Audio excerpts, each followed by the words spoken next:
I now hand the conference over to Mr. Sandeep Bakhshi, Managing Director and CEO of ICICI Bank. Thank you, and over to you, sir. Good evening to all of you and welcome to the ICICI Bank earnings call to discuss the results for Q1 of financial year 2022. Joining us today on this call are Vishakha, Anup, Sandeep Batra, Rakesh and Anandya. We hope that you are safe and in good health. The second wave of the COVID-19 pandemic was far more severe compared to the first wave in terms of cases and fatalities and a wider geographic reach. As banking is classified as an essential service, most of our branches were open even during the months of April and May when containment measures were in place in various parts of the country.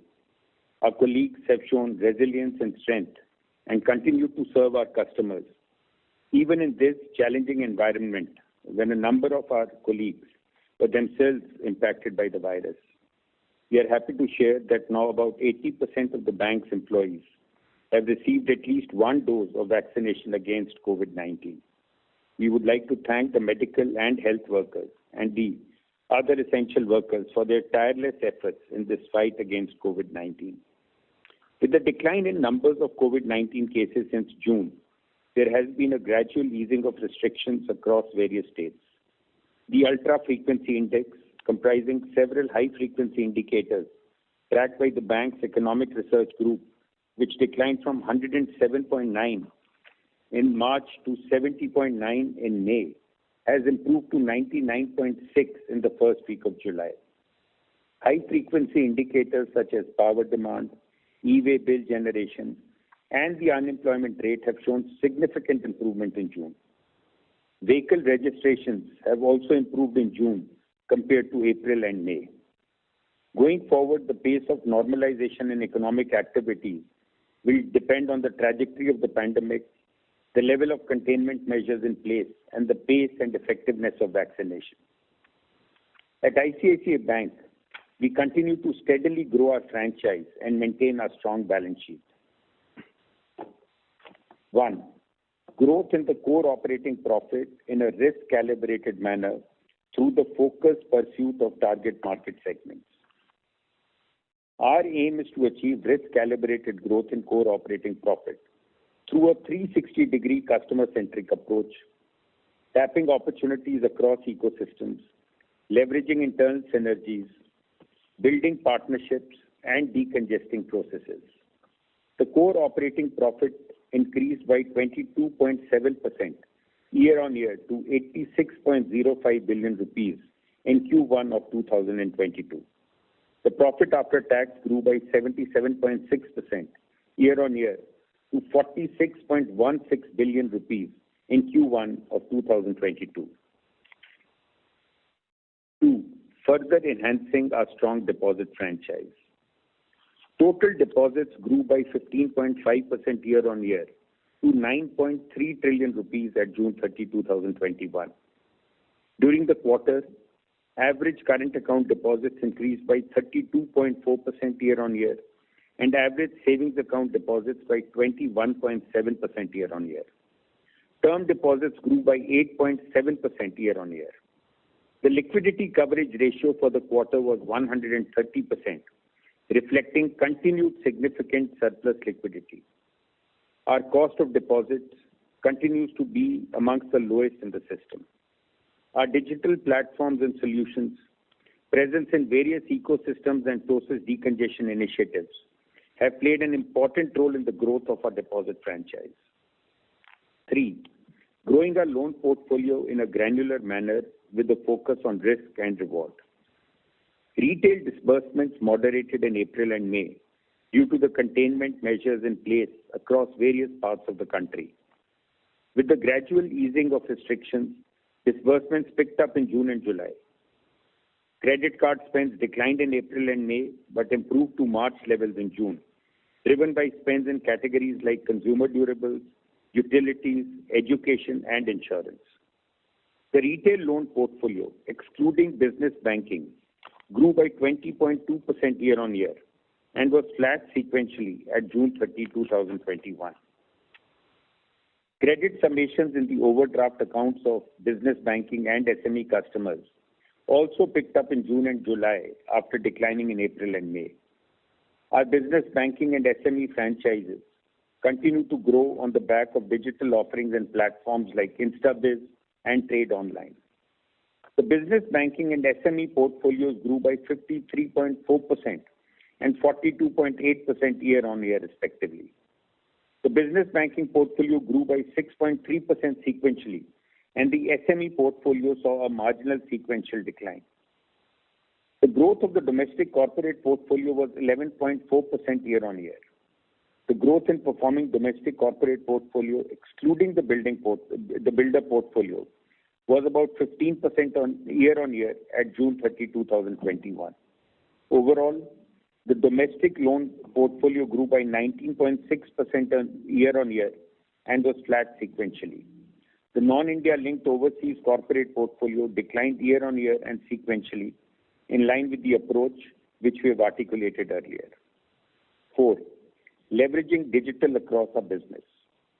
Our open architecture-based digital platforms provide end-to-end seamless digital journeys and personalized solutions to customers and enable more effective data-driven cross-sell and upsell. These platforms also enable us to reach out to non-ICICI Bank account holders. We have shared some details in slides 17 to 28 of the investor presentation. We have seen significant increase in adoption of our mobile banking app, iMobile Pay, with over 2.5 million activations by non-ICICI Bank account holders since its launch 6 months ago.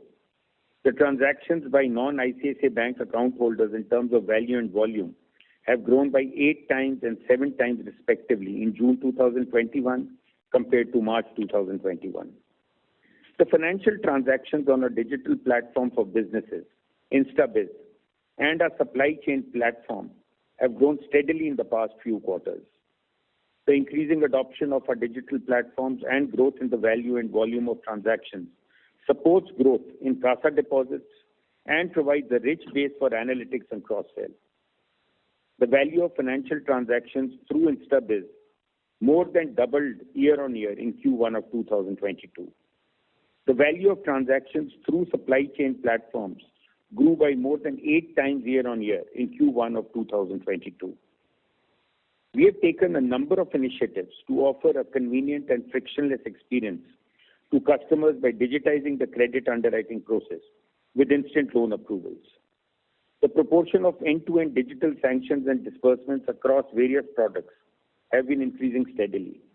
About 34% of our total mortgage sanctions by volume were end-to-end digital in Q1 of 2022 compared to 19% financial year 2021. About 46% of personal loan disbursements by volume were end-to-end digital in Q1 of 2022 compared to 42% in financial year 2021. Of the total asset and liability accounts opened as well as third-party products sold during June, about 40% was end-to-end digital. About 95,000 customers were onboarded using video KYC in June 2021. We continue to strengthen our position in the digital payments ecosystem by building seamless user journeys, facilitating higher transactions throughputs, and driving repeat transactions. Our strategy is to participate both directly through our own platforms and partner with third-party players in the P2P and P2M space of the UPI ecosystem. We are seeing high customer engagement through repeat usage of features like Pay to Contact, Scan to Pay, and bill payments on iMobile Pay. The volume of transactions through Pay to Contact has grown by over 5 times in Q1 of 2022 over Q4 of 2021. The value of UPI P2M transactions more than doubled year-on-year and grew by over 30% sequentially in Q1 of 2022. We have recently launched a digital platform called Merchant Stack, which offers an array of banking and value-added services to retailers, online businesses, and large e-commerce firms such as digital current account opening, instant overdraft facilities based on point-of-sale transactions, and instant settlement of point-of-sale transactions, amongst others. We have also introduced the ICICI Stack for Corporates, which is a comprehensive set of digital banking solutions for corporates and their entire ecosystem of promoters, employees, dealers, and vendors. These solutions enable corporates to seamlessly meet all banking requirements of their ecosystems in a frictionless manner. We continue to invest in technology to enhance our offerings to customers as well as the scalability, flexibility, and resilience of our technology architecture. We actively monitor and improve our technology infrastructure to minimize disruptions in service to our customers. As a part of our hashtag 2025 technology strategy, we are creating an enterprise architecture framework spanning digital platforms, data and analytics, microservices-based architecture, cloud computing, and other emerging technologies. 5. Protecting the balance sheet from potential risks. The measures imposed by authorities in various parts of the country to contain the spread of second wave of the pandemic had a significant impact on collections and recoveries in April and May. We sought to adopt a sensitive approach to the difficulties faced by our customers and prioritize their health and safety as well as that of our employees. Unlike last year, regulatory dispensations such as moratorium were not available to borrowers this time. This has led to an increase in overdues and gross NPA additions in Q1 of 2022 for the banking system, including us. The gross NPA additions during the quarter were 72.31 billion rupees, of which 67.73 billion rupees was from the retail and banking and business banking portfolio. The retail and business banking gross NPA additions included additions of 11.30 billion rupees from the jewel loan portfolio. Jewel loan is a fully secured product and the loss given default in this portfolio is negligible. In order to be sensitive to the difficulties faced by the customers and give them time for repayment, we have delayed sending the auction notices to customers in default. We expect near complete recoveries from this portfolio in the coming quarters. As mentioned in our previous earnings calls, our aim is to be proactive in provisioning with the objective of ensuring that the balance sheet is robust at all times. We have further strengthened our provisioning policies on NPAs during this quarter. The provisions during the quarter were higher by 11.27 billion rupees due to this more conservative approach. The provision coverage ratio on NPAs was 78.2% at June 30, 2021. Based on its current assessment of the portfolio, the bank has written back 10.50 billion rupees of COVID-19 related provisions created in the earlier periods. As of June 30, 2021, the bank held COVID-19 provisions of 64.25 billion rupees, which are about 0.9% of our total loans. The overdues in the performing portfolio across various segments were either marginally higher than pre-COVID levels or at pre-COVID levels at the end of March 2021. These increased in April and May due to the second wave of the pandemic and related restrictions. With the easing of restrictions and pickup in economic activity in June, the overdues across various segments of the performing portfolio have declined. We expect further improvement in collections and decline in overdues in the coming quarters. In the absence of regulatory measures such as moratorium, the gross NPA formation due to the recent wave of COVID-19 is being upfronted in the first half of the current fiscal for the system, including us. Based on our current expectations of economic activity and portfolio trends, we expect our gross NPA additions to be lower in Q2 of 2022 and decline more meaningfully in the second half of fiscal 2022. There would also be some additions to the loans under resolution as a part of the various frameworks announced by RBI. We have a robust provision coverage ratio on NPAs, and in addition, we hold COVID-19 related provisions of 64.25 billion rupees, or about 0.9% of our total loans, to address potential future credit losses arising out of the pandemic and its economic impact. The performance of the portfolio and the strength of the balance sheet give us significant comfort. 6. Maintaining a strong capital base. The position of the bank continued to be strong with a CET1 ratio of 17.01% at June 30, 2021, including profits for the quarter. Further, the market value of the bank's investments in listed subsidiaries is about 1 trillion rupees. Looking ahead, we see many opportunities to grow the core operating profit in a risk-calibrated manner. We'll calibrate our growth in the near term based on operating environment and the future trajectory of the COVID-19 pandemic. We continue to focus on creating holistic value propositions for our customers and capturing opportunities across customer ecosystems, leveraging internal synergies, building partnerships, and simplifying processes. We have a wide physical distribution network, and our best-in-class digital platforms provide seamless onboarding and transacting experience for our customers.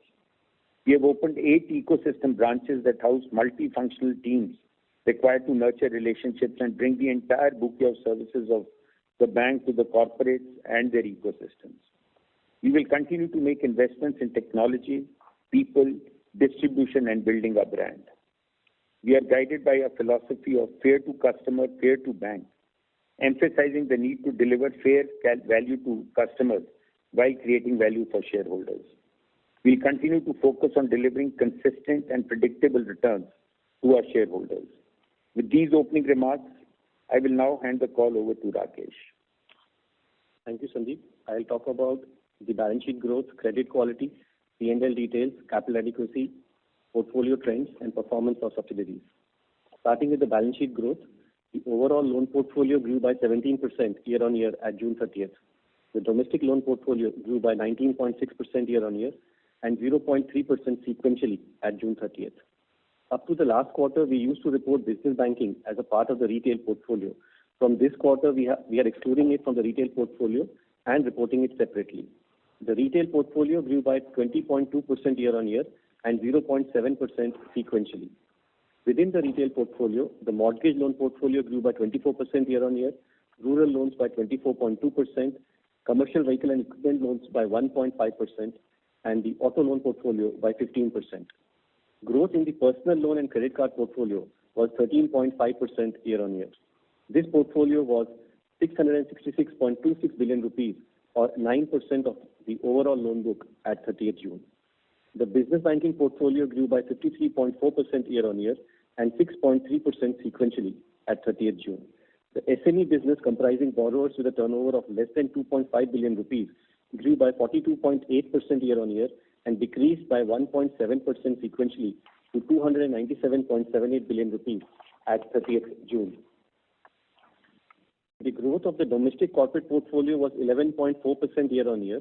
The growth in performing domestic corporate portfolio, excluding the builder portfolio, was about 15% year-on-year at 30th June, driven by disbursements to higher-rated corporates and PSUs across various sectors to meet their working capital and capital expenditure requirements. The overseas loan portfolio declined by 14.7% year-on-year and increased by 6.7% sequentially at 30th June. The sequential increase in the overseas loan portfolio was primarily due to increase in the India-linked trade finance book. The overseas loan portfolio was 5.4% of the overall loan book at 30th June.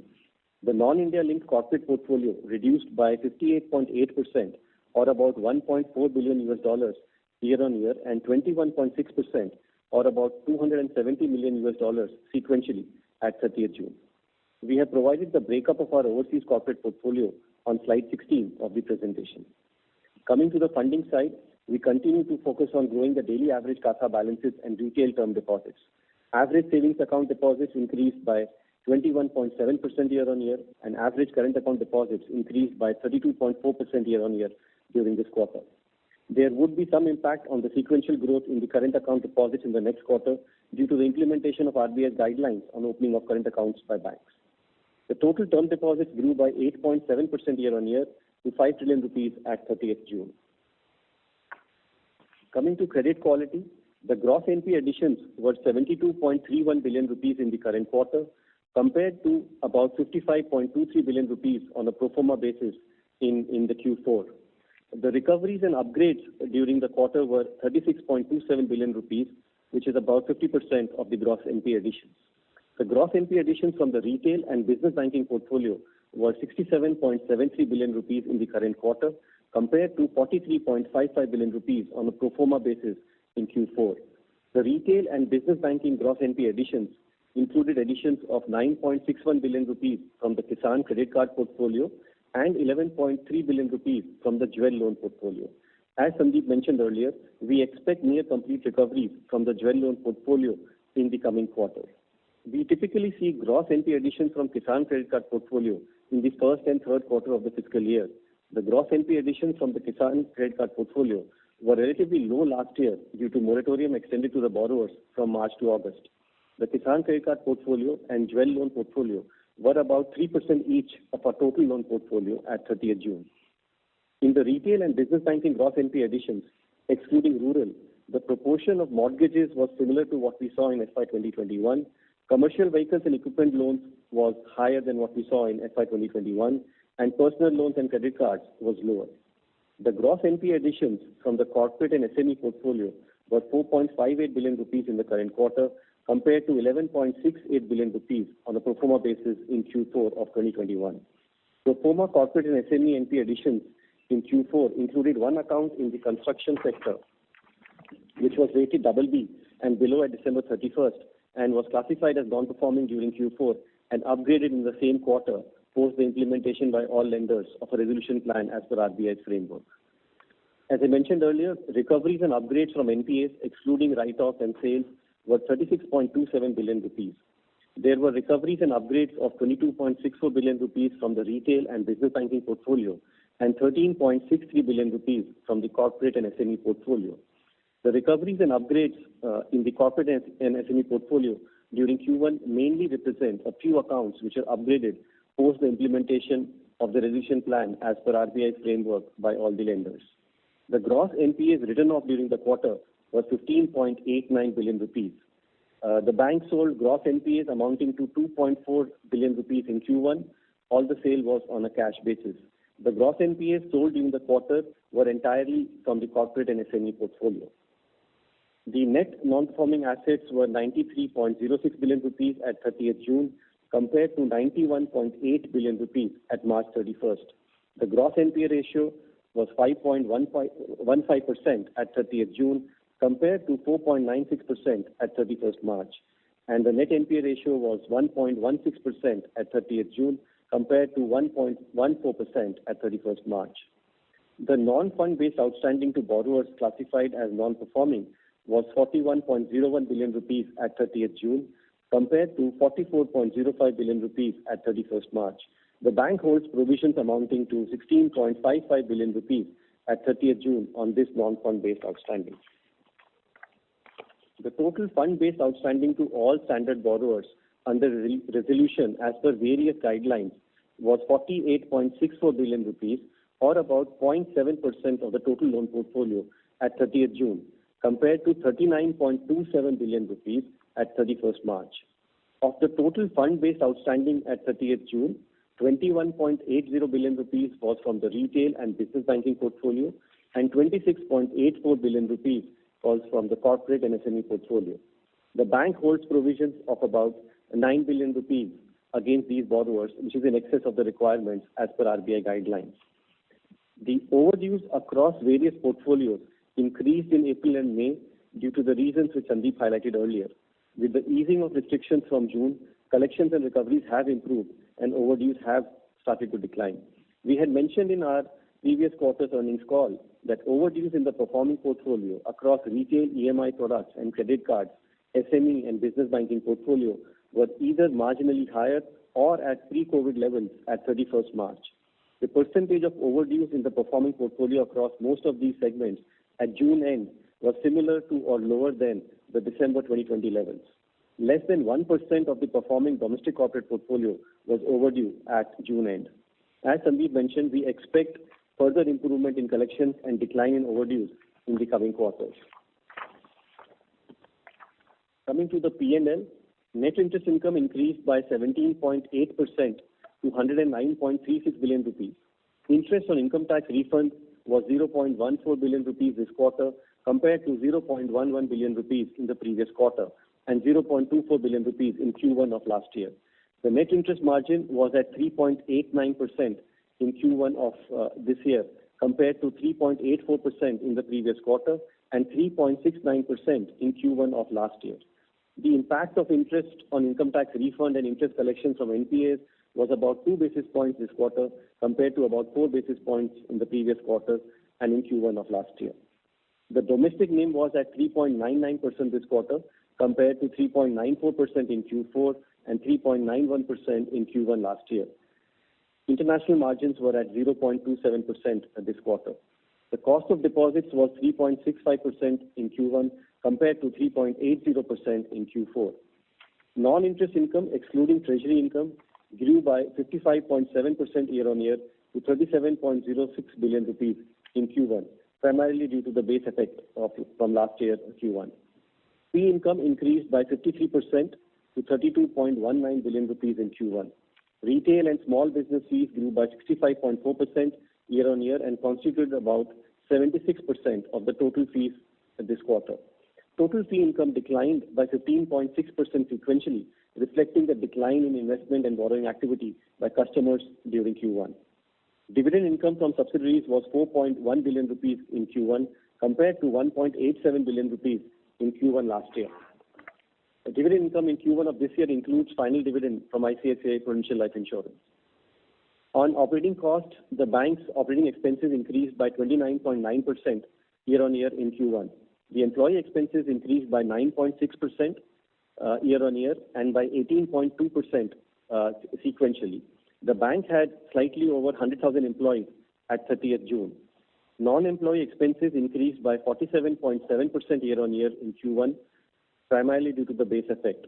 The non-employee expenses declined by 8.3% sequentially due to lower business volumes during the quarter, partly offset by expenses like technology and other investments that the bank is making.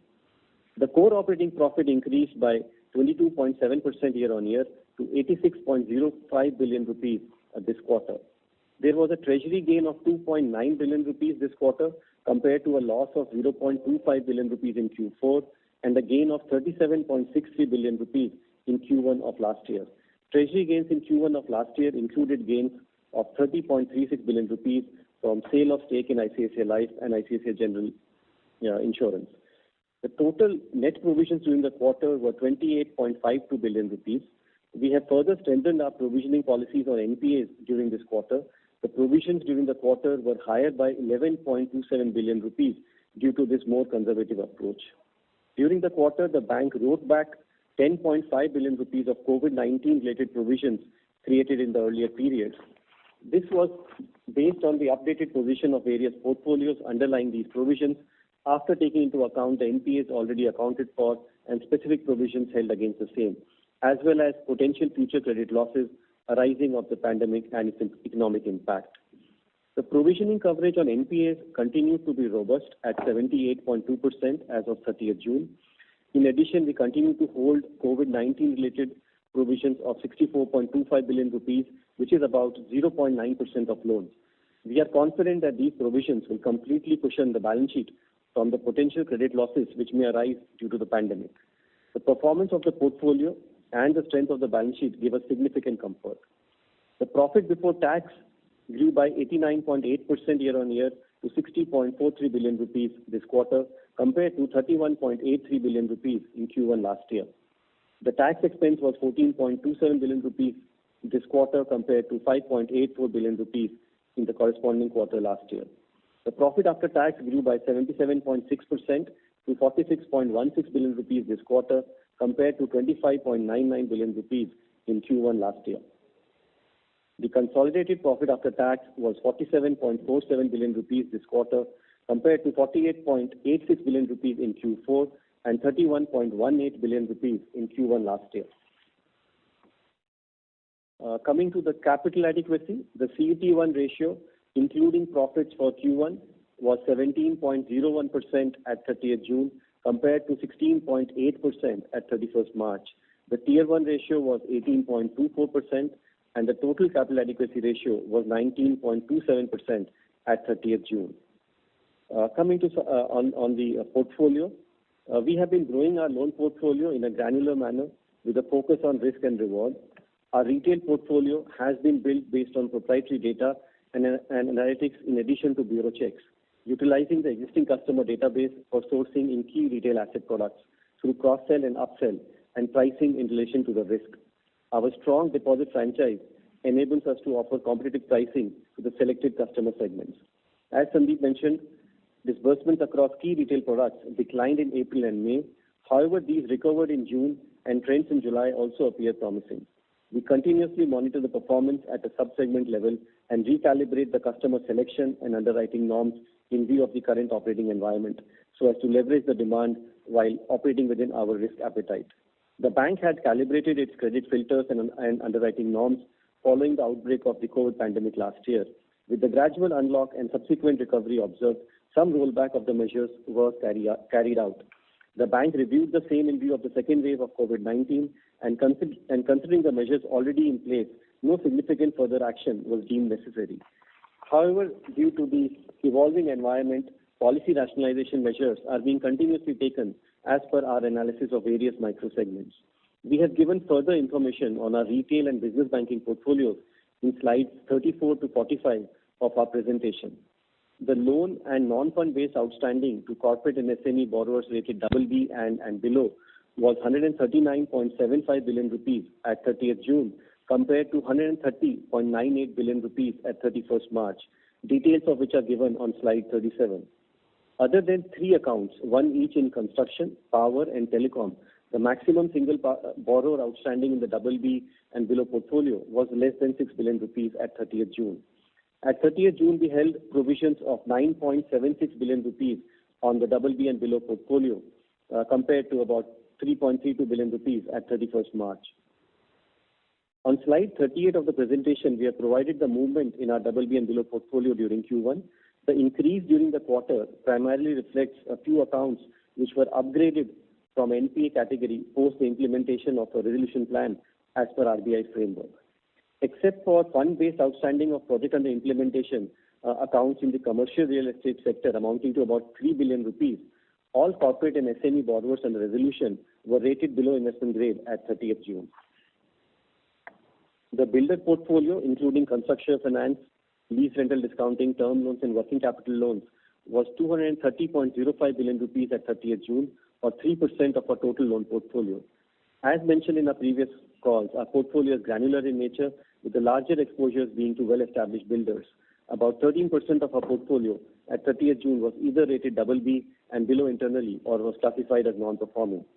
The total outstanding to NBFCs and HFCs was 593.67 billion rupees at 30th June compared to 645 billion rupees at 31st March. The total outstanding to NBFCs and HFCs were about 7% of our advances at 30th June. The details are given on slide 44 of the investor presentation. Our exposure is largely to well-rated entities with PSUs, long vintage entities owned by banks, and well-established corporate groups. The proportion of the NBFC and HFC portfolio internally rated BB and below or non-performing continues to be less than 1%.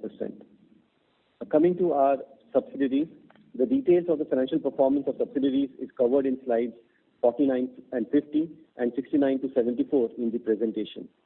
Value of new business of ICICI Life grew by 78.1% year-on-year to 3.58 billion rupees in Q1. The new business premium grew by 70.6% year-on-year to 25.59 billion rupees in the current quarter. The new business margin increased from 24.4% in Q1 of last year to 29.4% in Q1 of current year. The annualized premium equivalent grew by 48.1% year-on-year to 12.19 billion rupees in Q1. The protection-based annualized premium equivalent was 2.7 billion rupees and accounted for 22% of the total annualized premium equivalent in Q1. ICICI Life had a net loss of 1.86 billion rupees in Q1 this year compared to a profit after tax of 2.88 billion rupees in Q1 last year. During Q1 this year, ICICI Life had claims on account of COVID-19, net of reinsurance amounting to 5 billion rupees. Further, at 30th June, ICICI Life held provisions of 4.98 billion rupees for future COVID-19 related claims, including incurred but not reported claims, compared to 3.32 billion rupees at 31st March. The gross direct premium income of ICICI General increased by 13% year-on-year to 37.33 billion rupees in Q1, compared to 33.02 billion rupees in Q1 last year. The combined ratio was 121.3% in current quarter compared to 99.7% in Q1 last year, primarily on account of the COVID-19 pandemic-related claims. The profit after tax was 1.52 billion rupees this quarter compared to 3.98 billion rupees in Q1 last year. The profit after tax of ICICI Asset Management Company was 3.8 billion rupees in the current quarter compared to 2.57 billion rupees in Q1 of last year.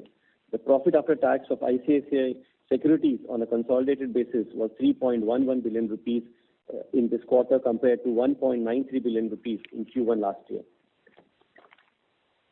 ICICI Bank Canada had a profit after tax of 5 million Canadian dollars in the current quarter, which was at a similar level compared to Q1 of last year, and 5.1 million Canadian dollars in Q4.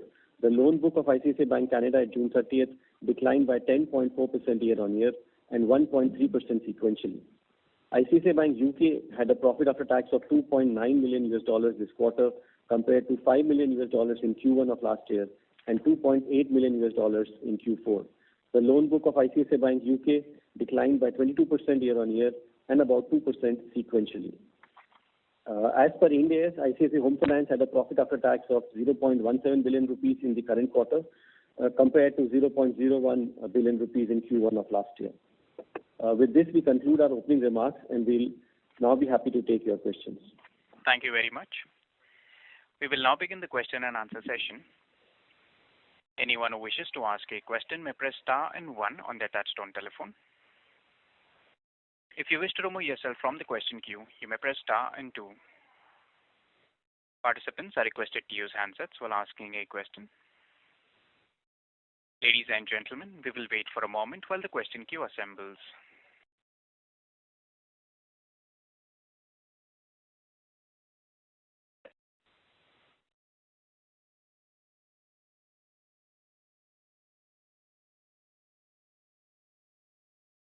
The first question is from the line of Mahrukh Adajania from Elara Capital. Please go ahead. Yeah, hi. So jewel loans and rural loans, those would be, the jewel loans and agri loans would both be part of the rural portfolio, correct? Yes. Okay, and even if you, what would your, so I know that you commented that most of it would be recovered, but were these the loans that were lent at high LTV or you never really increased your LTV last year? No, so, here the issue is not about LTV. I think, like we mentioned, given the in the current environment, the collections, could not take place. And typically, as you know, in the jewel loan portfolio, if the loan goes into overdue, you send, auction notices to customers. In the current environment, we have not done that in the months of, April, May, and large part of June as well.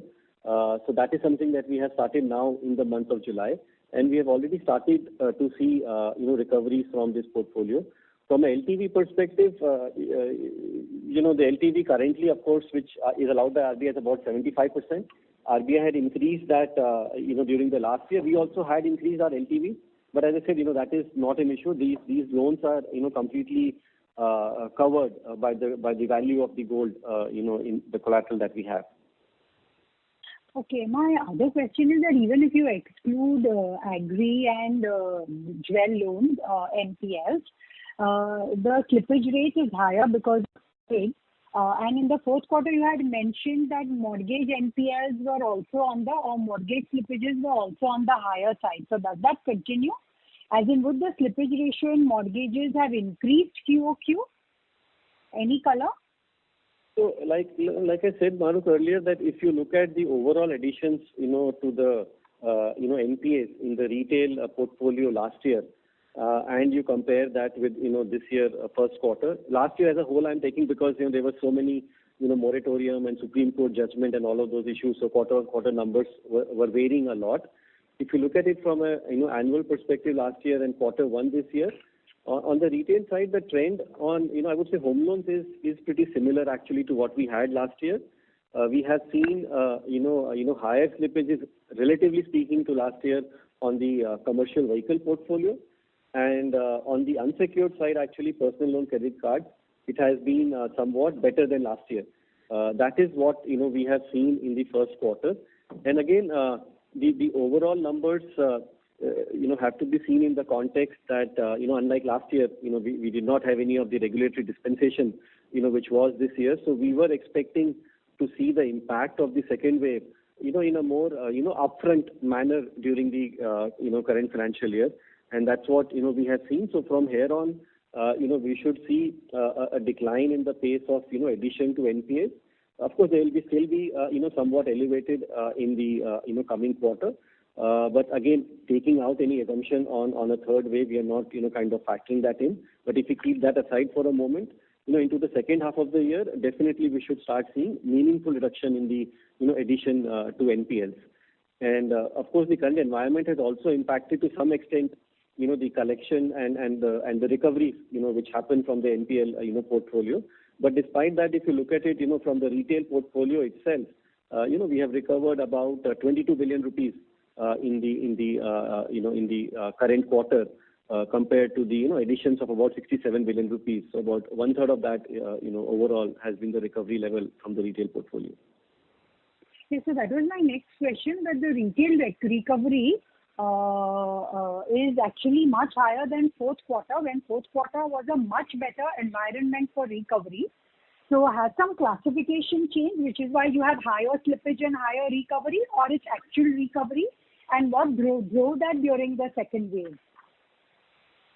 So again, as I said, last year, because of the, moratorium and all of that, those numbers were, up and down, during the... No, I'm talking about fourth quarter only, not... Yeah. Because the classification of NPLs happened only in the fourth quarter. No, Mark, the NPAs were not added in the previous quarters at all. So recoveries, could not have been there, if you look at it. Okay. Yeah. So Q1, just to say that on Q1, these recoveries are all, normal recoveries and upgrades which have happened on the retail portfolio. There is no, change in any manner of reporting or any such, thing which is there on the recoveries. And in provisioning, you have tightened your provisioning policy even last year. So why did you need to tighten it again this year? Is it different segments that you have tightened, or what has been tightened now? So, I think there could be a couple of portfolies where, we would have tightened in December, and we have done, some, further tightening this quarter as well. Mark, the way we look at it is purely from a view that we have, made it more conservative. We are, very conscious about, the coverage ratio that we, want to maintain on the portfolio. And, when the NP additions are higher, like we had, this year on a gross basis, on a net basis, the early buckets, we have increased, some of the provision on that. Again, I don't think it reflects, anything in terms of our expectation of, eventual recovery, from these NPL, categories in which we have increased the provision. There could, of course, be some delay in recoveries. For example, the level of recoveries that we would be expecting in this quarter sitting in February versus what it turned out to be was definitely lower than what we had thought. So there could be some, delay in recoveries which could happen. But otherwise, it is, just ensuring that our, balance sheet remains, strong in terms of the net NPLs that we have, in terms of the, coverage ratio that we have. If you look at our net NPAs, through the COVID, period starting from, last year, March 2020, it actually has, come down compared to March 2020 in the last 5 quarters. If you look at the net NPA outstanding, and compared to March to June, again, it's like a marginal increase which is there. So we have looked at all of these, aspects as well. But just one very last question, that in interest income breakup, the other interest has gone up from like 9.8 billion to 12 billion. That's normal, or is there some one-off recovery there? No, so we called out the collection number separately, and as you heard, that was not a material number. The other interest income, actually there were some opportunities for the bank to deploy some of our surplus liquidity in the form of FX swaps. So that is something that we had done. So it was just a change in the form of liquidity that we maintained, and that shows up as other interest income, as swap income, instead of in the normal course would have shown up as either in interest income on investments or some other category. So that is the only thing. There is no one-off there. Okay, thanks a lot. Thank you. Thank you. The next question is from the line of Nilanjan Karfa from Nomura. Please go ahead. Hey, Rakesh. Hi. just want to delve on that last question also on the higher recoveries in the retail and business banking. So obviously, last year we had a pretty high slippage. I think between 20 and 21, the retail slippages had more than doubled. So, but I find it quite curious that while the environment was challenging and collections could not happen, loans could not be given, we had slippages and we had also collections. So would you elaborate, where these, what kind of slippages actually we had seen last year? Because my guessing is all of these collections would have happened from the last year's slippages, where they, and therefore color of the recoveries that had actually happened. So that's my first question. Yeah, so, again, just to say, in last year, if you look at it, bulk of the NPL additions, it all happened in the March quarter, correct? Of the, if you look at the slide 31, of the 128 billion rupees of additions that we had, close to 100 billion rupees of that, was in the Q4 on an actual basis, not a pro forma basis. So the stock of NPLs, did go up quite substantially in the last financial year. And as I said, we were expecting recoveries to be pretty high, this year. And quarter one, sitting in February or early March, we would have thought of a even higher number than, what we, eventually, had in the quarter. So, the collection, for example, in the first couple of weeks of April was still relatively okay. June, as you mentioned, things, started to, get better from, especially from the second week, onwards. And again, the retail portfolio, the benefit of the retail portfolio is that it is a very granular portfolio. These are, home loans, car loans, personal loans, credit cards. So there will always be, additions and deletions that will happen on this portfolio. And, again, I don't want to put out a number on this, but, if things remain, the third wave is not, at all as intense as what we saw in the second wave and is much, much milder, then we would definitely expect to see, better recoveries into the second half of the year, as well. Okay. Okay, maybe I'll need a little more color, but, to cut to the chase, I mean, given that we are saying the second half, I think Q2 itself, I think you are calling out to be slightly better in terms of lower additions. Let's keep aside third wave for a while. And then you are saying the second half will be a lot better in terms of additions and collections equally. Would you want to call out that gross additions will be lower than last year? I think last year we did something around 16,000 crores. Would that be the case? Would you want to hazard a guess? And secondly, would you still want to manage a 25% provision to PPOP ratio? So on the gross additions, it is difficult to say. The fact is that in the first quarter itself, the additions on a gross basis has been 72 billion rupees compared to 160 billion rupees. Will the additions fall off as sharply, as keeping it at the same level as last year? That looks difficult.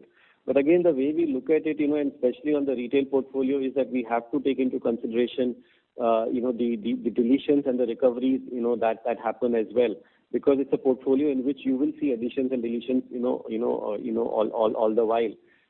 So, even if the gross additions were to be higher than last year, I think if you look at the recovery number, that would also be meaningfully higher, than last year.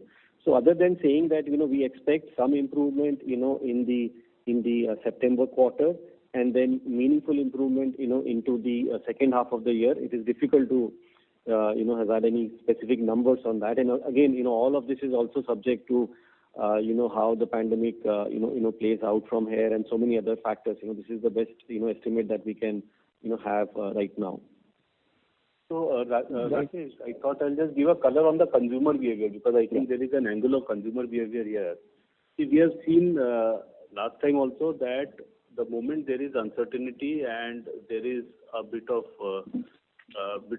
anxiety, generally the trend is to hoard cash and get into emergency funds. So emergency fund this time around also we saw that there was a shift, and obviously the bounces and the overdue position worsened in April and May. This is on the asset side. We also saw on the liability side, people taking out cash from ATMs and taking the cash and keeping it at home. So we also saw withdrawal, and which is why you will see across the banking system in general, the retail FD growth rates have been lower this quarter. So actually, we have to see this liability movement, asset movement with the consumer behavior. And in the first 15 days, 2 quarters, first fortnight of June also, the anxiety hasn't fully gone on. It is in the second fortnight of June that some bit of confidence started to come back. And once the confidence starts to come back, there is an unwind of the emergency funds that people want to keep. Emergency funds they keep by way of delaying repayments, and also if they have got balances in their liabilities account, keeping it in cash, because this time around for hospitalization and buying of medicines, etc., actual cash was required, not digital. So it was actual cash was required. So we saw that consumer behavior as well. So which is why you will see that in upgrades, etc., it will move a bit also with the sentiment. Which is why we saw a higher upgrade in quarter one. Bulk of it also came in June. So April and May, bounce rates and overdue had worsened. June it had improved substantially. July also the trends are better. So I thought I'll just overlay the consumer behavior and what are consumer thinking and how and its impact on the asset side as well as on the liability side. Right. Anup, just to follow up on this, I mean, given the kind of customers, let's say these are, obviously I don't have a lot of color. Do you have to actually go out and collect, or these are like, more, you make steady calls and they end up paying? Yeah. No. Very good question. Actually, very good question. So actually in the jewel loan, for example, so we have to look at it, product by product. So in jewel loans, people, because your jewelry is there with us as collateral, people walk in and pay. Most of it. We don't go out and collect. So people walk in and pay generally. So that got impacted more in the first quarter, and then of course the issue of auction was there. On the others, most of it, our 90% plus, now we are collecting digitally most of the stuff. So we are not sort of sending people and doing all of it. We are collecting digital, and over a period of time for us, most of the collections also, selling is happening to our own consumers, so there are auto debits happening, NACH happening. So bulk of it is all digital collection. So our dependence on actually people going out and collecting, it does get impacted to some extent. I'll not say that it doesn't, but our dependence on that, let's say 1 year back or 2 years back, now is much, much lesser. So to that extent, we are okay. We are more driven by the consumer behavior and the anxiety levels in the market. So if we were to sort of plot an anxiety meter versus movement on the overdue as well as on the liability side, you will see that they are fairly correlated. So I would say that is a much bigger driver than sending people and collecting. Our dependence is much, much less now, and we would continue to make it less and less and less dependent on that. Perfect. That's very helpful, Anup. Thanks. If I have more questions, I'll come back. Thank you. All right. Thank you. The next question is from the line of Suresh Ganapathy from Macquarie. Please go ahead. Yeah, just 2 questions, or rather 3 quick questions. One is to Vishakha. What are you seeing on the corporate side? Because obviously a lot of people are expecting that credit growth revival in general for the system will happen from corporate as the economy gathers steam. So I just want to know the outlook on both working capital as well as capex demand. What exactly is the recovery that you're seeing there? And the second question is to both Anup and Sandeep. First begin with what is the impact of MasterCard, have you guys assessed? And the other aspect is, with these fintechs coming and you guys also have partnership with them, what is the value add you see in them bringing to you? I mean, what is it that you guys can't do that fintech guys are doing it better, be it technology or be it customer segment? Any color on that would be very helpful. Thank you so much. Yeah. So Suresh, on the corporate side, 2 things, of course, the capital expenditure and the working capital. So let's take Q1 out, because in Q1, because the pandemic wave 2, clearly in April, May, one did see some impact on the capacity utilizations and stuff like that. But if you look at generally in the corporate side, the capacity utilizations have gone up, the commodity cycles are at its peak, and therefore general requirement of working capital has gone up, and we have seen an improvement in the utilization on the working capital side. Having said that, many of these corporates have actually gone and raised monies either in the form of equity because of the buoyant equity markets, or they have relied on raising money in form of debt bonds in the market to fund those capital, the working capital. Going forward, I expect this momentum to continue the way one has seen in the last year. Coming to capital expenditure, I would divide it into two parts. Of course, the private corporates and the public sector. As far as the private sector is concerned, one must admit that one has not seen much capital expenditure in terms of large projects and so on and so forth. Of course, people have taken the opportunities in the last 2 years to balance their capacities and do a normal capital expenditure, or I would say a slightly more than the normal capital expenditure in the last, 9 months or 1 year. But really not anything to expand the capacity, because typically the corporate would look at expanding the capacity when they see their existing capacity getting sweat on a consistent basis or a sustainable basis. So that kind of capital expenditure demand, I must admit, has not been seen, from the private sector. As far as public sector is concerned, I think they continue to grow, in terms of they have their capital expenditure plans, and they have been growing, and we have seen a robust growth, the demand from there. And as we have said in our remarks, we have focused therefore on the large corporates, well-rated corporates, and the PSU, and you see a growth of almost 15% for us year on year in our corporate book. Yeah, so let me take the second part of the question. So one is the MasterCard impact. The MasterCard impact on us is virtually negligible because for all the bills of MasterCard, we also have Visa. So we have shifted over to Visa, and MasterCard is very, very little actually. It is in few thousands per month. So it is very, very little. And our flagship, which is the Amazon card, runs on Visa. So to that extent, sort of large part of the cards is also protected. The second question is very interesting, which is the fintech and what is it that we get and why banks cannot do. I would say honestly that there is nothing technically which a fintech does which a bank cannot do. What are the positives there and what are the negatives there and what are the learnings for banks and banks like us? I think first things first, it is fintech.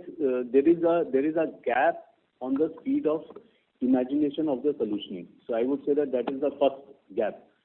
Fintech, because they are very focused on a problem that they are solving for the customer, generally they are first of the block.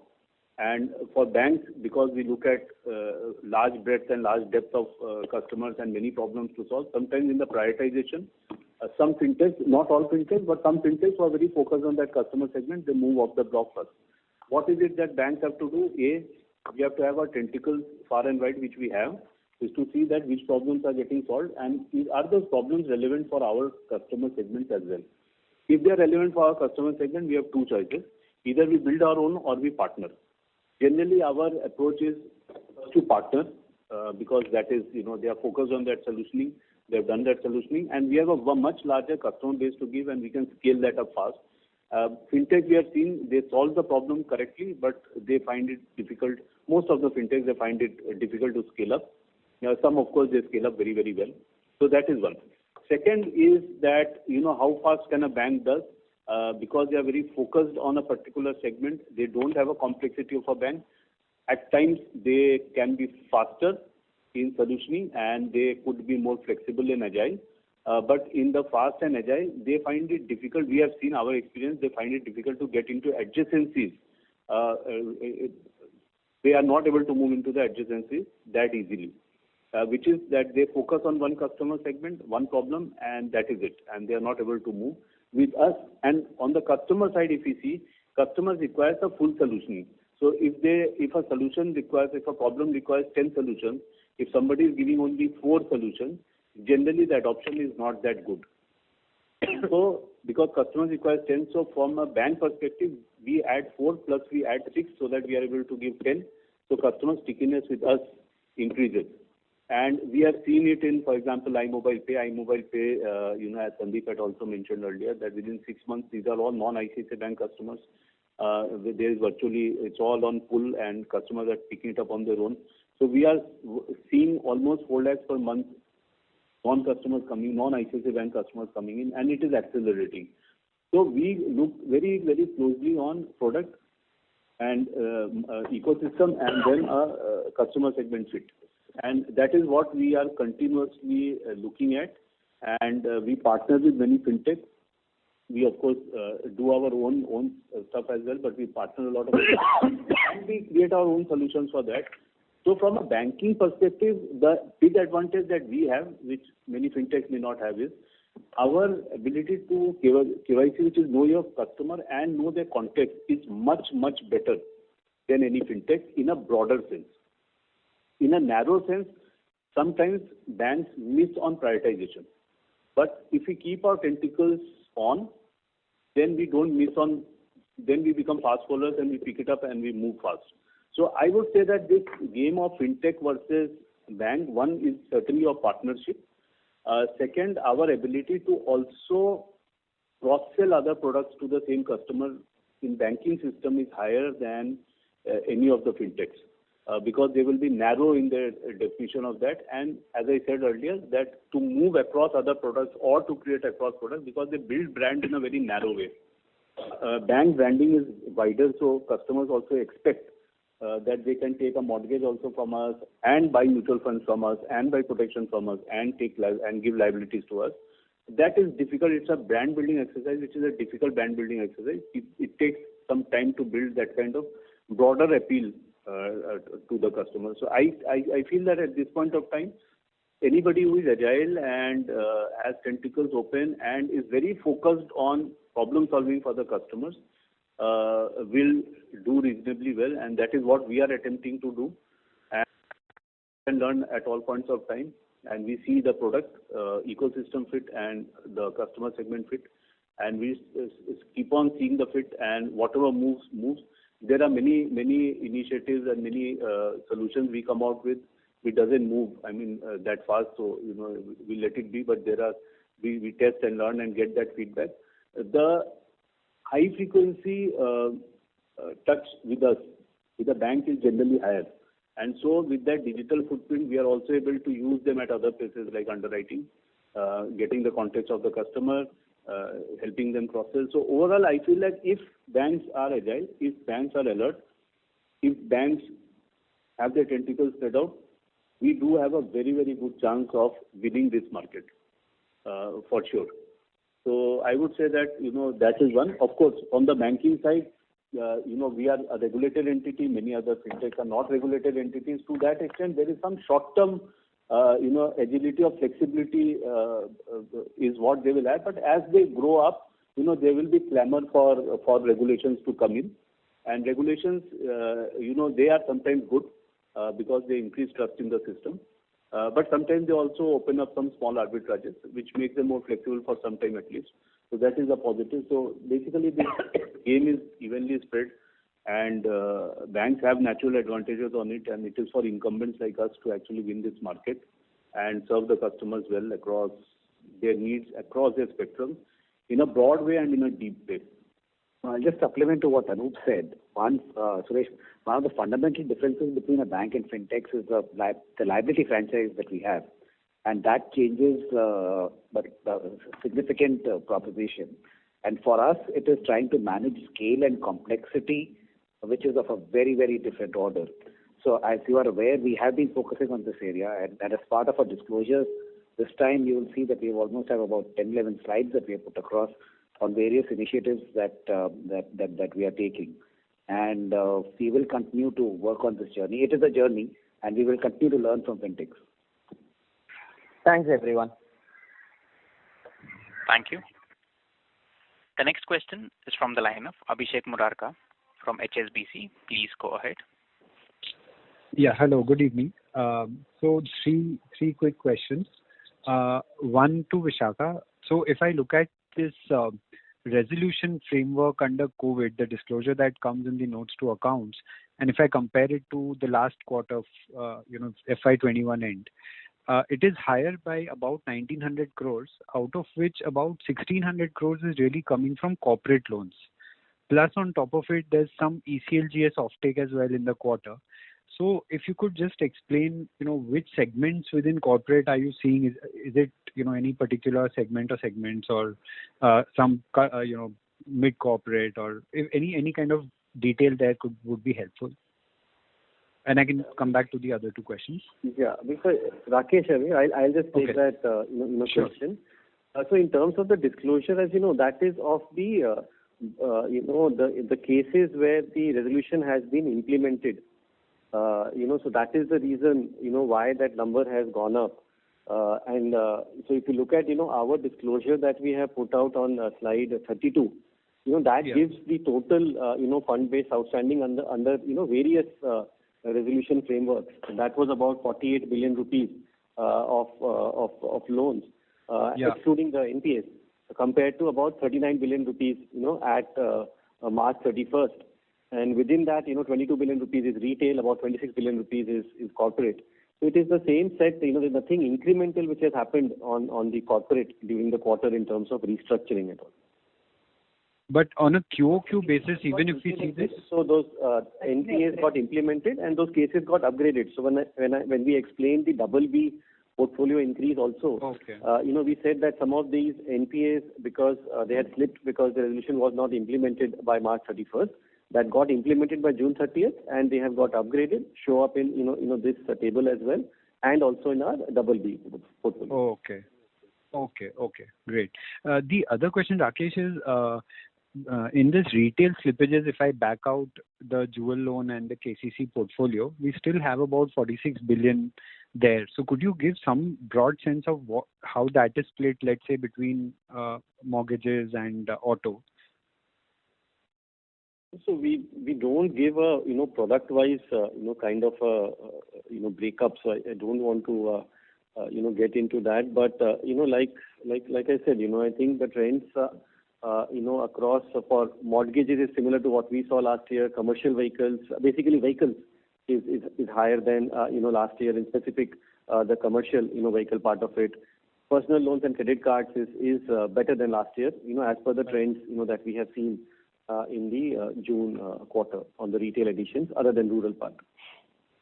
Okay, and if we just look at the vintage of the retail slippages, not the segments, would it have come more from the book which is, let's say, underwritten in the last couple of years, or anything like that?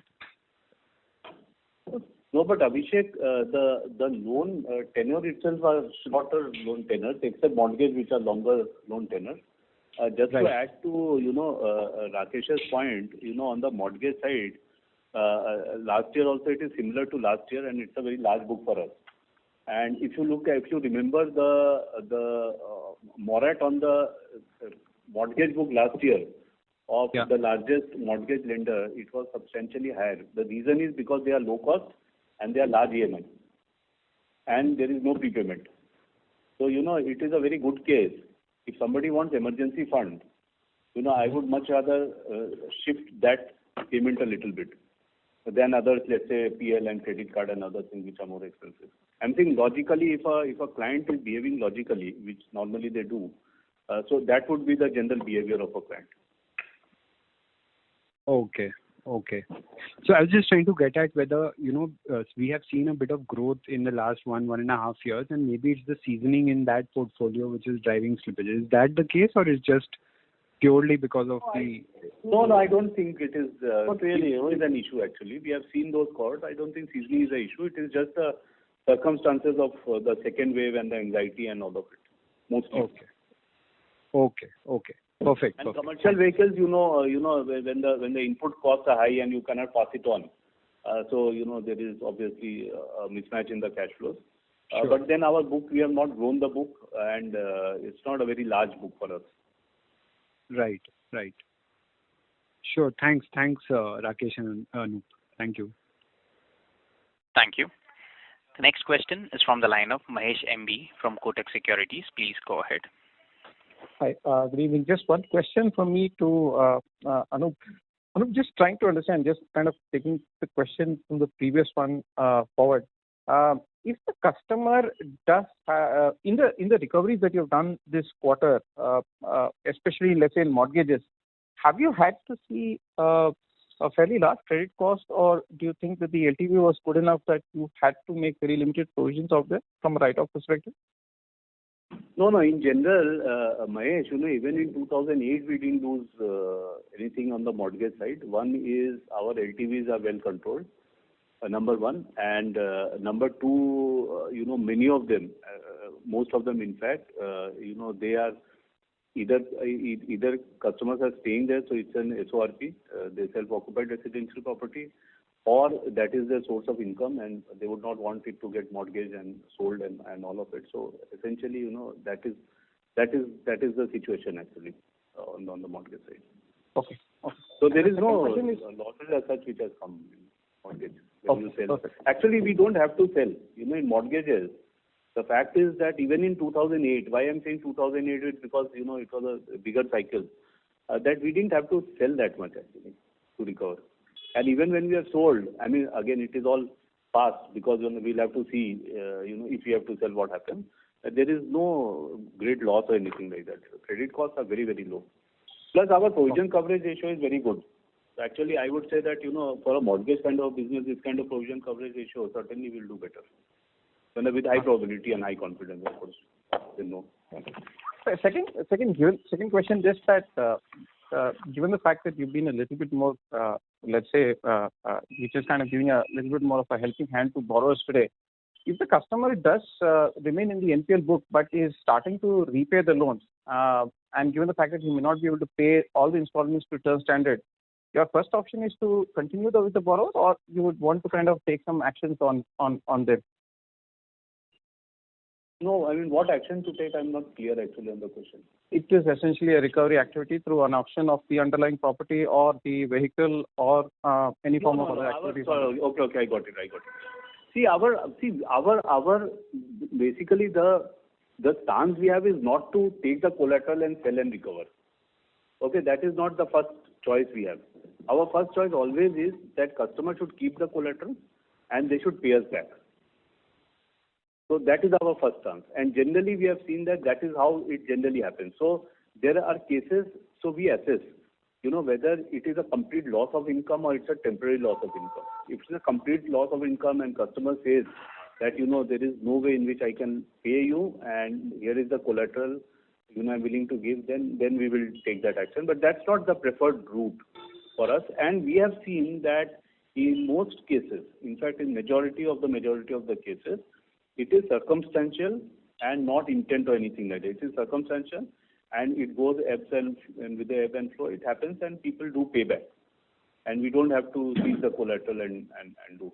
Any case, economically also, seizing the collateral and selling is a more involved process. If it is a vehicle, then it depreciates. If it is a real estate now, sale is slow, commercial real estate sale will be slow, etc. So that's not our preferred mode of recovery. Our preferred mode is that customer should pay back. Perfect. Thanks a lot. Thank you. The next question is from the line of Manish Ostwal from Nirmal Bang. Please go ahead. Yes, sir. Thank you for the opportunity. I have only one question. In your initial remarks, you said that in quarter 2 the slippage will be lower and meaningful reduction will happen 2H FY22. So in this quarter we have some write back also in COVID related write back, and there is some 1100 crores of additional provision because of change of policy. So my question is, how do you read the write back in the context of the dynamic situation of pandemic and our assessment of the overall credit slippage and the credit cost for the full year? Yeah, so the COVID related provision that we are holding, we would reassess it on a quarter basis, depending more on how the pandemic, the status of the pandemic. For example, in December quarter itself, we had utilized about 18 billion rupees, from these COVID provisions. And, till February, we were actually, definitely thinking of or planning to utilize more in the March quarter. But that changed, post, the second wave coming in towards the end of March, and we actually made a further, 10 billion rupees of provision. This quarter, we have reassessed, and based on, the portfolio, which is there, based on the NPA, slippages that we have seen from the portfolio, the provisions that we hold there, plus the expectations, for the rest of the year, we believe, that the provision that we are holding currently of 64 billion rupees or so is more than adequate. So that is an assessment that we will have to, do on an ongoing, basis. But since we are right back, so can we read the current quarterly trend of the provisioning will sustain in the coming quarters, or how one should read it? That indeed in this quarter we had an additional provision, like you said, of 11 billion rupees also coming in because of the change in the policy that we have for NPAs. That is not something which one would be doing on an ongoing or a recurring basis. Aside from that, hopefully into the second half of the year, one should see provisions coming off, but very difficult to say. Our approach is that we at all points of time maintain a balance sheet which is strong in terms of coverage ratio, net NPL levels. So that is something that we will continue to factor in. But directionally, given what we are seeing on the NPL additions, it should mean that the provisions, the gross provisions, should also come off. Fair enough. Thank you so much. Thank you. Thanks. Thank you. The next question is from the line of Adarsh Parasrampuria from CLSA. Please go ahead. Question is on margins. The performance has... your voice is not clearly audible. If you can take the phone off speaker, please. Okay. I hope this is better. So my question was on margins. It's been exceptionally strong. So just wanted to understand, sectoral growth is low, corporate pricing is weak, and we've had a very strong improvement in margins, maybe because of loan mix and liability. Are we at peak margins, or we expect the bank can sustain these levels of margins? So on the margins, I think like we have been saying, our approach is to kind of see what best we can do. I think the most important part of the margin is the deposit franchise and the cost of funds, cost of deposits that we have. We have seen that decline in the June quarter as well. The cost of deposits about 15 basis points. I think the cost is now coming down to a bottom because incrementally the deposit rates have not come down for a while. So it will bottom out soon. On the yields, it has been very competitive. I think across retail and corporate, the business teams have been very conscious about the trade-off which is there between growth, margin, profitability. Of course, the risk part of it as well. And especially on the corporate side, we have looked at the growth in a manner which is supportive of margins and operating profit. So that is something that we will continue to do. This quarter, I guess some of the liquidity did come off for us. That would have helped a bit. We also got some bit of higher yield on the surplus liquidity. I mentioned earlier in response to Maruf's query that we had put some of our liquidity through FX swaps where the yield was a bit higher. But those are not very significant numbers in the overall context. I think the risk to margin will continue to be from competitive pricing. And secondly, I think a balance sheet, now we have a fair bit of market benchmark linked loans in the portfolio. And if we see any change in our funding cost or deposit rates without commensurate change in repo rate by RBI, that could be a risk factor as well. Got it, Rakesh. And the second question is, how do you, when retail is normalized in the second half, how do you see the risk on the SME side? Because that sector is still has got a lot of dispensations, round 2, round 3 of restructuring. Still some of the LGS money is flowing in. So, I can't hear you clearly actually. We heard the word SME, but nothing around that actually. sorry, I'll just repeat or else operator is picking up. The SME portfolio has got a lot of dispensation in the last few quarters and continues now. So what's the risk from that portfolio in the second half when retail normalizes? How are you evaluating any context to how that portfolios are performing there? Yeah, so if you look at this, the business banking and the SME portfolio, so we have described, how that portfolio has been constructed. The business banking portfolio, the ticket size is pretty low. It is pretty well collateralized.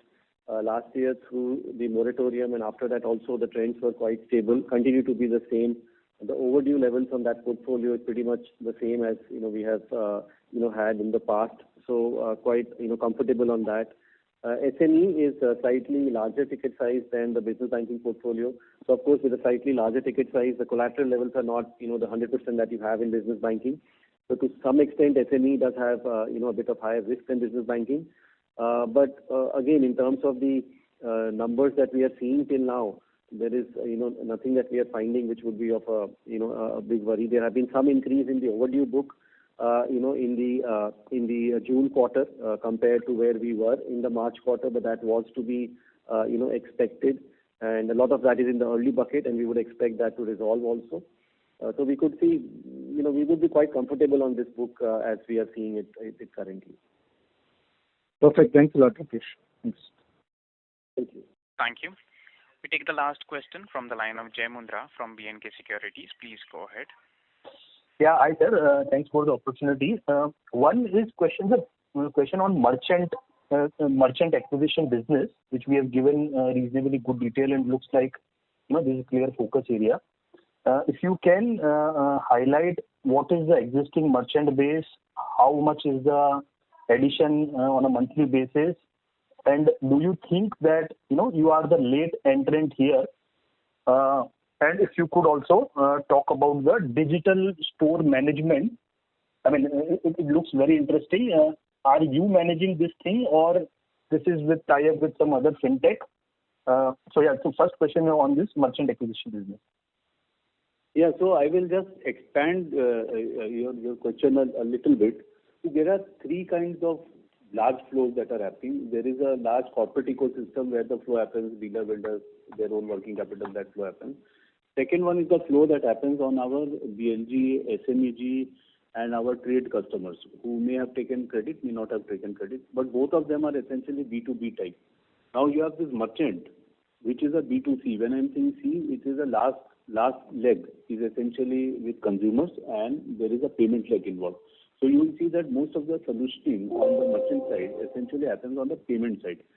So with the payment, so first the flows happens to you. So that is one movement that happens. So there is a large consumption basket which moves from savings account to current account or reduction in OD, etc. So essentially to the business side every month. And that is where the flow is. Now this flow, we have a decent market share there, so it is not right to assume that we have low market share. We have decent market share, but the other players were stronger than us for sure in this space. One big opportunity that is now coming is that there is a divergence because the number of payment modes have increased, number one. And number two, if you look at the consumer behavior that we are seeing that scan to pay to contact, UPI payment, etc. Those are also exploding. So P2M transactions are exploding, and Sandeep talked about it, in the opening remarks, how our P2M is moving, and sequentially it is jumping. The other thing that we can do, the new merchant stack that we have come out with, and the super current account, we are giving instant settlement. Instant settlement is something which is of great value to the customer. And the reason why we are able to give instant settlement also is because the whole ecosystem belongs to us, both on the savings side as well as on the current account and the merchant side. So that is one way of capturing this, because there are new modes of payment which is happening that opens up newer ways of capturing that opportunity. The second one, of course, is that through aggregators, one captures that opportunity, and you tie up with aggregators, and there you partner with aggregators and then you capture this. The third, of course, is the traditional POS method. We think that, for a POS perspective, they will be with very large retailers. As you go smaller and smaller and smaller, things will move towards scan and pay and other more contactless methods.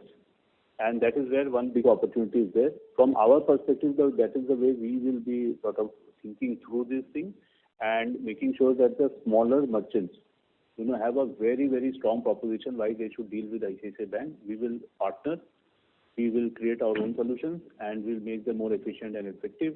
And we will have more digital footprint. We will be able to lend them.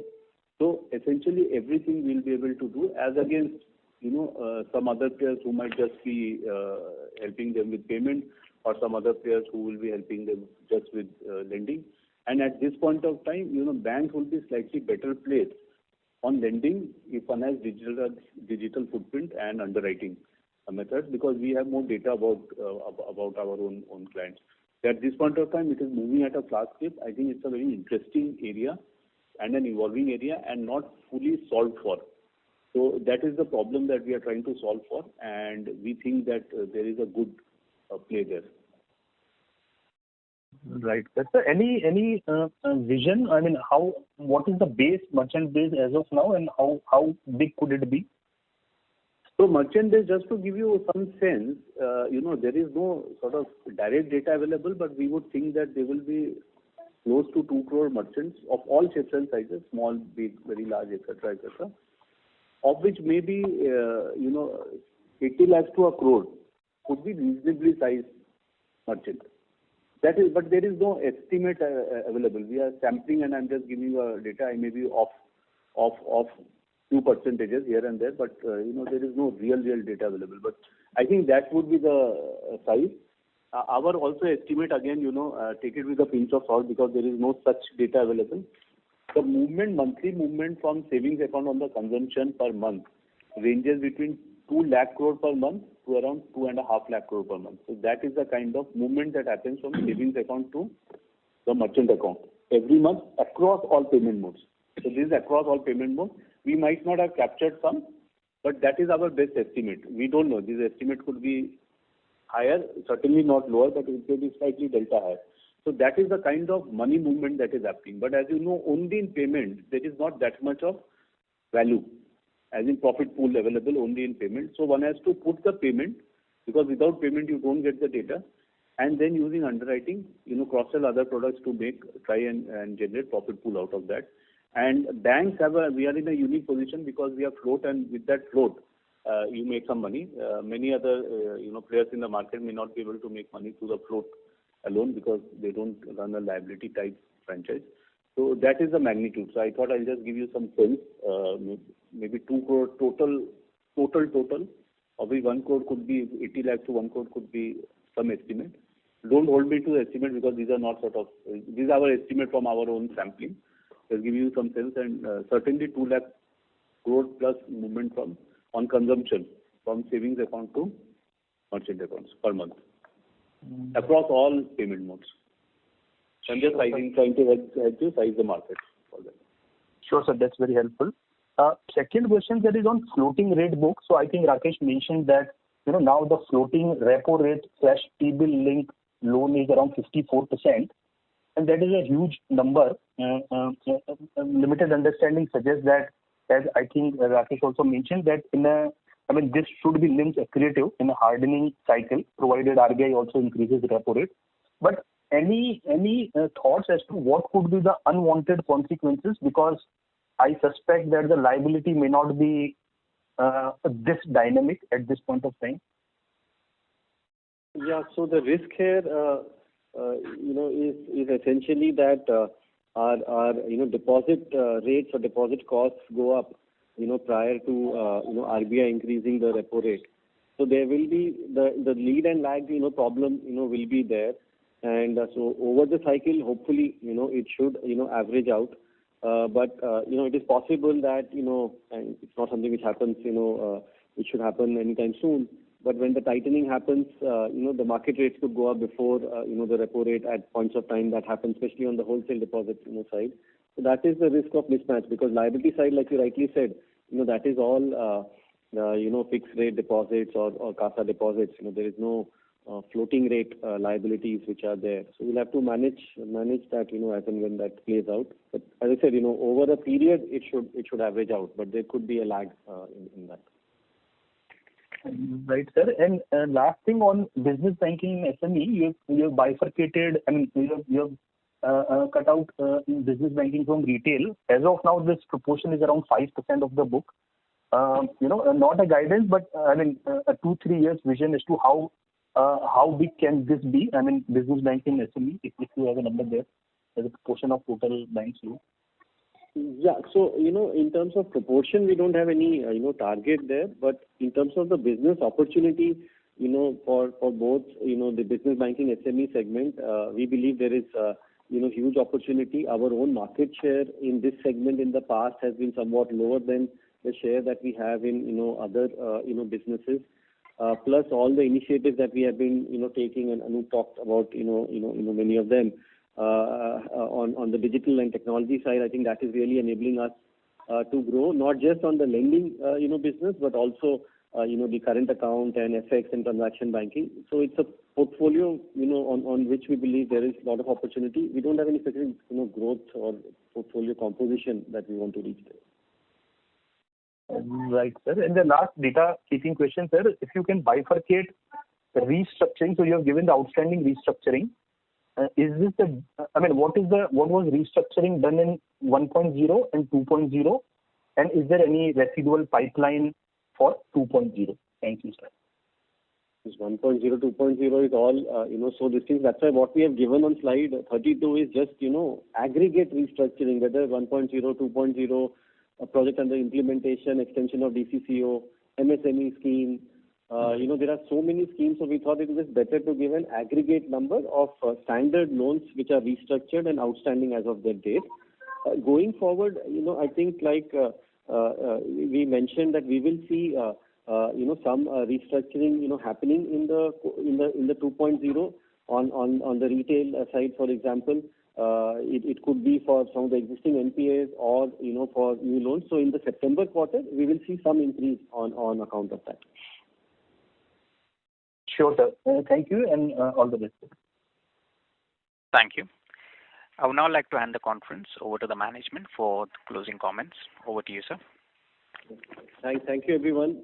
It got a bit late today on Saturday. Sorry for that. And for any follow-on, questions, you could reach out to us. Thank you. All the best. Thank you. Thank you. Thank you. Ladies and gentlemen, on behalf of ICICI Bank, that concludes this conference. Thank you all for joining us, and you may now disconnect your lines.